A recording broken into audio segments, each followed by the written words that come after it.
Hey everyone, and welcome to another episode of Adapt to Thrive, the Startups Edition, with me, Ash from Vienna. As some of you will have seen already in the series that we've covered, a bunch of startups that are talking really honestly and candidly about how they've reacted to the coronavirus pandemic and lockdown and how that's affecting their businesses. Today we are hearing from Wes. Wes Hosie is the founder of Whalecake, a social creative agency based in Bristol and covering the whole of the UK and beyond, with some really interesting campaigns live at the moment that I'll get to talk about. I don't want to do you an injustice, Wes, so if you could tell me a little bit more about you, your background, and what Whalecake is and does. Yeah, so depends how far back you want to go. I've always been creative. I've always wanted to do something creative. We wind it right back. I was actually a ski instructor in Canada, due to go and become a physio in September, and I just kind of thought it's not what I want to do. And I actually was teaching someone a private lesson, and they said you should go into public relations, and I was like, I don't even know what that is. Anyway, long story short, looked into it, went to uni, studied it, went into a bunch of agencies, got quite lucky in the agencies I was in, worked on the Olympics in London and all sorts of different things. And then kind of quickly got put into a position in about 2014 when social was kind of becoming what I would kind of describe as a viable business tool. Quickly found myself as the social guy. Everyone came to with questions, and like a lot of us, we were kind of figuring it out, and kind of got to a position where I thought, I'm in my mid-20s, I think I could take a risk, try and start something, and that's where it began, really. I started as a consultant, and then it just kind of snowballed, and then I've just kind of been growing. The business has changed in different forms since then, but yeah, so today Whalecake is a social-led creative agency. We're based in Bristol, just at the back of Temple Meads. We've largely worked with lots of sports and health brands in the past. And we've started to pick up different brands based on kind of what we've done and delivered. And yeah, we're servicing brands in the Southwest, all over the UK, starting to talk to brands in the US, essentially get business outcome for them, and yeah, just making it work, really. Perfect. Well, you were talking about change there in how you've changed over time, right from the start to where you went, and there's, these calls and videos end up being really efficient.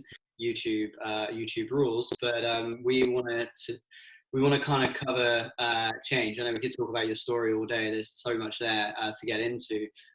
But the biggest change in your journey, at least this year, if not probably in the distant past, is obviously the pandemic that we're going through right now. We're all locked down. You're spending some valuable time with your little one and your family, but also having to manage a business that's now completely remote. So curious, when this hit, what were your thoughts and feelings? How did you react? How did the business react? We'll get into how you're operating now in a second, but what was your first reaction? I think a mix of feelings. I think the first thing was we've been growing a lot since kind of before Christmas last year. Had some new hires, and we're looking very ambitiously towards the future of what it's going to be. So I think initially there was a bit of, I don't know if it was upset or disappointment, but it was almost, I thought it was going to slow that down quite a lot. So there was that side of emotions, and then I think there's the other side of emotions where I think I realised, like you just mentioned, I've got a little one. Actually, I've been working relentlessly for quite a while, and it almost made me realise how tired I was and how much I kind of needed a break as well. And I think quite a lot of people that I've spoken to have started to notice that, and it'd be interesting to see what habits and things like that people put into place moving forwards. I know you even joked the other day and said, maybe we should do a 4-day working week. Actually, we're getting quite a lot done.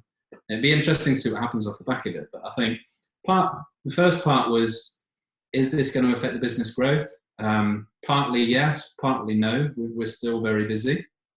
But then also it's given me a chance to reflect on, just putting new things in place, because I'm a big believer that without you being your best self, the business is never going to grow. And you need to have energy, you need to have passion, just look after yourself. Yeah, so this is a really important idiosyncrasy that I think is part of your character, right? Is anybody that knows you're really plugged into the mental health and well-being space in a really practical way and a holistic way. You've got some, really important stories to tell around that, which I would urge anybody to find it, any content that you've written about that online or any podcasts that you've done. I know you've done a few things before, to hear more on that. But how have you seen that affecting you as a founder? I know, we work closely together and we were talking about strains on mental health and sleep, etc., and personal exercise. I know you love to surf. How is that affecting you? And then also, are you seeing that in your team and maybe even clients as well? I just wanted to touch kind of on the mental health space for a second. I think on the client side, I think that's quite interesting in itself, because some of our clients, some of their teams have been furloughed, so it's left less people sometimes doing less work but sometimes doing more work, and I think that's put a bit of pressure on them. Obviously some of them are homeschooling, some of them are maybe moved in with family, so it's kind of, I think everyone's feeling it differently. I think for a while I was fine, and then I think I kind of plugged out of the media for a while because it was all very doom and gloom, and I think quite quickly you're watching the news and you're listening to the radio, you're listening to podcasts, everyone on the podcast is talking about it, you're watching Sky Sports to get away from it, they're talking about it on there, like you almost can't get away from it. So for a while I just tuned out of it because it was almost becoming a bit heavy, and it affected my sleep for a while. I'm better now, but I think it's easy to think, am I the only one that's feeling like this? And then the more you speak and the more you open up and have conversations with other people, you realise that it's affecting them more so than you, or less, but it's definitely noticeably having an impact of not just young people as well. I think people of all sorts of ages, all over the country. But for me, looking after myself, I've started to put a lot more stuff in place to just, like, it's great having a little one because you have a routine. You have to get up. You can't just sit in your trousers and your hoodie all day and kind of stay in bed. So even though for the first couple of days, Liz and I were kind of thinking, oh man, it'd be nice to have a lion, but it's quite nice to have that routine. It's also great to have the time with her because I wouldn't have had it otherwise. But I think definitely just putting some time in place, whether it's just, because we're not commuting now, we're not doing all these things. So me being me and any other entrepreneurs, what do? You fill it with doing more work because you naturally do that. But I've been, spending more time reading or just doing more like chilled stuff or doing yoga and even like getting to the point, we've been so lucky with the weather, just doing things like doing yoga in the garden on the patio or just trying to get out and open your world up a little bit. Yeah, I think that humanizes founders is really important, and really great of you to kind of be so open and honest and candid about it, because I think often, certainly if you're an early stage startup, you see all of this, what people like to refer to as hustle porn around how people are talking about how you have to be working constantly and doing this. And now there's almost this kind of like hustle shaming of we've got all the time in the world now in our houses, we should be being productive all the time, and I think that's completely unfair because we're all affected differently. So it's good for people that are just coming up to hear from somebody that's been at it for a while like you, that actually just doing normal stuff like hanging out with your family and chilling when you can, and making the most of the weather actually is probably the best thing for you to be your best self and bring your best self to work.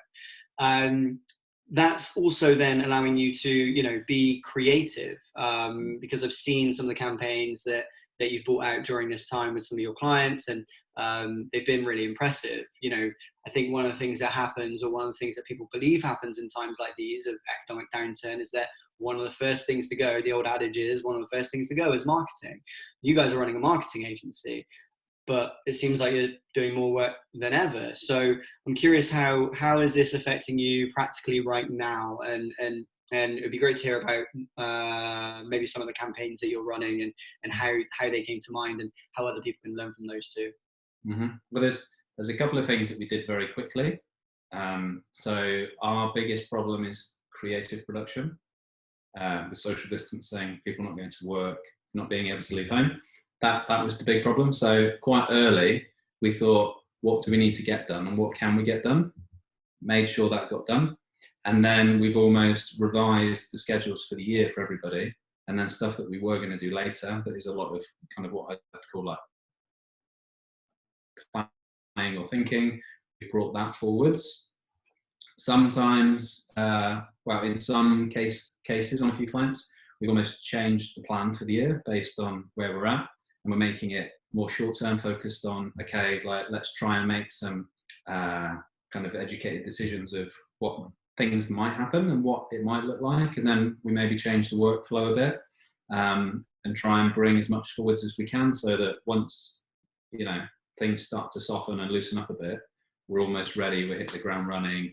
We've already got some stuff out there. I think you mentioned it already, which is quite interesting. Brands, the first thought is, right, let's just stop everything. Let's stop social, let's stop marketing. But actually, if you look at all the data, people are on their phones more, they're streaming more. I was having a conversation with someone the other day, which is, it's a vanity thing, but I think it's actually quite interesting in itself. So if you look at Netflix, they just launched that Too Hot to Handle. There's a guy on there who we know from campaigns in the past. And if you compare that with Netflix, with Love Island, when you go onto Love Island, you watch their kind of followers go up and up and up and up. And then by the time they've left, and they've got like 1 million followers, he's been on it for a week and a half and he's gone from like 14,000 followers to nearly 600,000. Because people are just sat at home, they're just watching, they're just streaming, they're just consuming stuff. People are still buying stuff. So I think it's wrong to go, no one's going to buy anything. I think if it's putting pressure on the business and you can't handle it, that's a different matter. But you know, I think it's a very quick answer to say, let's just stop everything. Yeah, somebody actually said to me, I can't remember who it was, whether I heard it somewhere once or read it somewhere, but somebody said something along the lines of companies that stop doing and spending on marketing during times of economic challenge is like trying to hold your breath when you're running out of air. It's like you're gonna run, the air's running out anyway, so you might as well continue breathing and make the most of what you have rather than just holding it because it's going to be inevitable. And obviously in this circumstance, the end of the world or the end of the economy isn't inevitable, but stopping spending or producing any marketing material or communications is probably the antithesis of what companies want to be doing right now. Innovation, adapting and producing new products, new services, new ideas, new campaigns to make the most of these circumstances is probably the best thing to do. So on that basis, we're keen to find out a bit more about this renowned furlough burger that you guys invented. Keen to find out how that idea came up and also how other people would learn from that campaign. Yeah, I mean, if we rewind a little bit to just continue that conversation, because you've just mentioned it. So people like PepsiCo are really well known for this. So let's apply it with Yema, for instance, yeah? So let's say that you've got 10% market share, 10% share of voice of that market, yeah? Then through a time of recession, like what's happening now, it's a funny one because it's not necessarily just a financial recession, more of almost like a depression, some people are calling it. That share of voice and share of market is going to become more valuable because people are going to spend less. And so the less you spend, slowly over time, your brand is going to have less of that, yeah? And so on the point you've just said, if you're brave enough and you're able enough to put a bit more money in, you could take your market share and market share of voice from 10% to 25%. And then when you come out of this, that's a great place to be. And that is exactly the conversation we've had of how can we do that with clients. And then this comes back to what we've done for Eat the Bird with the furlough burger. So we sat there for quite a long time in kind of what we'd call like diagnosis and looking at insights, looking at kind of strategical trends, things that have been happening. And there was obviously this huge movement of doing things for the NHS, lots of brands producing hand sanitizers, everything in that space.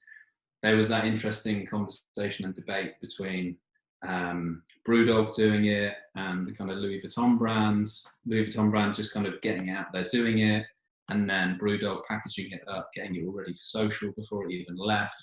Still a nice thing to do, but it's kind of like, what's the purpose of it in a way? Yeah, so we were sat back and just like, really keen to do something, but we wanted to make sure we did the right thing. Eat the Bird there's only 4 restaurants in Taunton that have remained open. They're one of them. And so the thinking was, they're never going to be in a time like this again. And that time is all their competitors. And so, yes, there is short-term commercial goals for them, but there's also long-term brand commercial goals, which is, can we take customers from some of those other competitors and introduce them to Eat the Bird in a way that they wouldn't have done before? And then when we come out of this, can we, very much like, I think it was Marriott that did it, they did a really moving video with their CEO, and the response off the back of that was, wow, I never had a preference of a hotel chain, now I do, and now I'm always going to stay there. And so we kind of wanted to take that thinking, and we wanted to do something distinctly different, because that's part of the ethos, the values, the culture of Whalecake, to do something different. And so instead of just doing the generic NHS discount or something like that, we were also governed by Uber and Deliveroo, because that's how they're surviving. And so it wasn't my idea, it was Kate's idea, who works at Whalecake. Had this kind of genius aha light bulb moment of, why don't we create the furlough burger? And the furlough burger costs 80% of what it would normally do.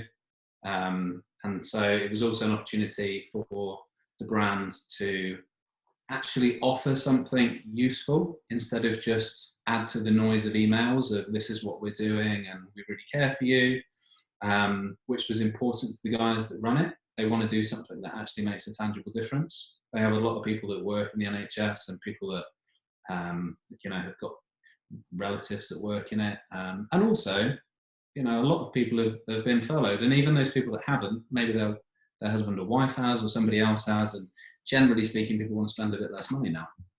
So it was also an opportunity for them to make the first burger that has the same ingredients as beef and chicken. And we launched it on the Friday of bank holiday. We had 125,000 mentions come end of Monday. They had sold, it was their second highest burger just over that weekend. I caught up with them just before the call now. They've sold somewhere between 400 and 500 since then. Wow. The chicken one is their most popular burger. And for people that don't know Taunton, that's basically the whole population of Taunton, isn't it? Yeah. Yeah, they've got another restaurant next to, but that's had to close just because of the staff reasons with everything going on. But it's done really well, and it's nice, firstly, to see that actually the campaign has been a success for them. Yeah.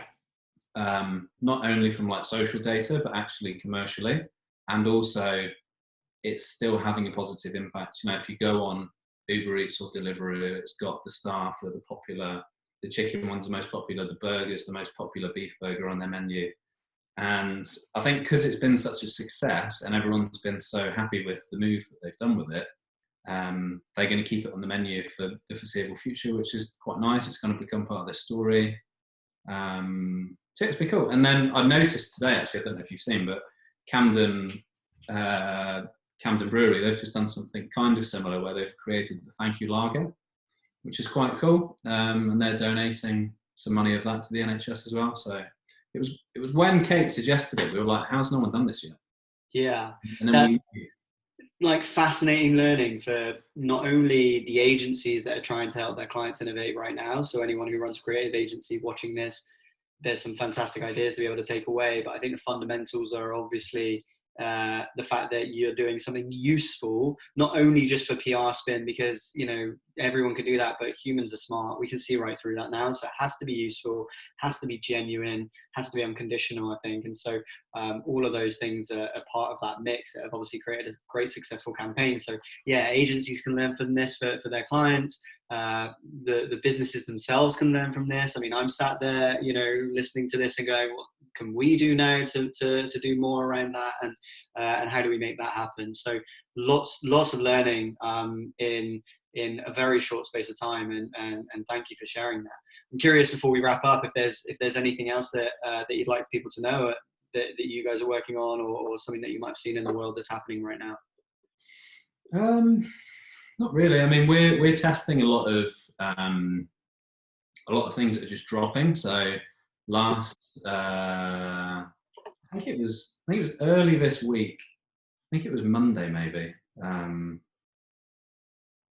think it was Monday or over the weekend. Instagram recently rolled out through Instagram stories. It came out last week in the States. And again, we moved really quickly on that with Etherbird. So that was all set up on the day. So they were probably one of the first few brands in the UK using it, which is another really nice thing that Instagram have done to help, especially local retailers that are trying to feed the nation. So you can literally just put on a sticker. You can order it straight from the app, which was quite cool. But yeah, we're just testing a lot of that stuff. We're playing around with lots of interactive filters. Just always, we want to try and be on the front edge of social and what can be done. But yeah, I mean, moving forwards, if anybody out there is looking for help or knows someone that's looking for help, they can get us at whalecake.co.uk. Little cheeky plug, they can find us on Instagram. Or, even if they're just looking for a bit of help, we've been helping people here and there if they need just a little bit of help through this time of how to navigate it, which is, a tricky time. Hopefully, it looks like we're maybe slowly coming to the end of it. Hopefully, fingers crossed. And yeah, you've just saved me asking you the final question there, which is where they can find you. For anybody that definitely wants to have an interesting campaign happening right now in a time that's otherwise quite noisy. And I know you guys like to talk about being on the front page of social. That's exactly what you're doing by producing great content and great campaigns. So thanks for sharing your insights and thoughts with us today, Wes. And for everybody else, thanks for joining us and watching. You can find all the other episodes of this on our YouTube channel right now. You should be able to find them very shortly on our website. We're a team of two. I'm trying to update these as fast as I can, doing these interviews all day, every day at the moment, and at my makeshift standing desk in my kitchen. But we're doing these to help people understand more about what's going on in the world right now from the startups that are powering it. So big thanks again, Wes. And for anybody that wants to catch more of these videos, you can, of course, like and subscribe on our YouTube channel right now. Any questions, pop them in the comment section below and we'll get answering. But in the meantime, stay safe, stay well, and we'll see you next time.